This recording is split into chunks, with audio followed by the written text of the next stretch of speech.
আজ ১লা জুলাই সোমবার পশ্চিমবঙ্গের রূপকার তথা প্রাক্তন মুখ্যমন্ত্রী প্রয়াত ডক্টর বিধানচন্দ্র রায়ের জন্মদিন। সেই জন্মদিন উপলক্ষে মেদিনীপুর পৌরসভার ৫ নম্বর ওয়ার্ডের বিধাননগর মাঠে অনুষ্ঠিত হলো রক্তদান শিবির। এছাড়াও এদিন শহরের বিশিষ্ট ডাক্তারদের সংবর্ধিত করা হয় ওয়ার্ডের পক্ষ থেকে।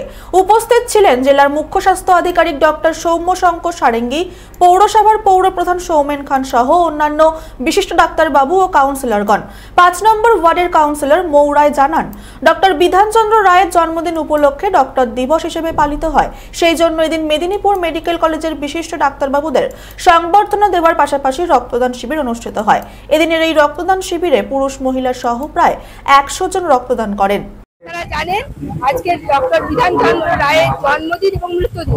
আমরা এমন একজন মানুষকে পশ্চিমবাংলার মানুষ পেয়েছিলাম যিনি মুখ্যমন্ত্রী নয়, তিনি একজন প্রকৃত যশা চিকিৎসক ছিলেন, যিনি স্টেথোস্কোপ বিহীন মানুষের রোগ ধরে যেতে পারতেন, মানুষকে শরীর খারাপ অর্থাৎ এমন একজন ডাক্তারকে আমরা পেয়েছিলাম যিনি চোখে দেখে রোগীর চিকিৎসা শুরু করে দিতেন।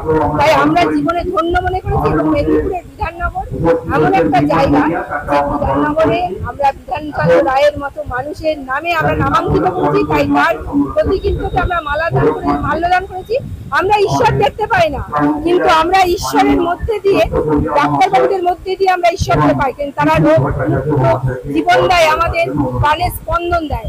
অন্যদিকে রক্ত যারা দিচ্ছে তারা আমাদের কাছে দেবতা, কারণ তাদের এক ফোঁটা রক্তের মধ্য দিয়ে বহু মুমূর্ষু রোগীর প্রাণ বেড়ে পাবে। তাই এরা আমাদের কাছে দেবতা।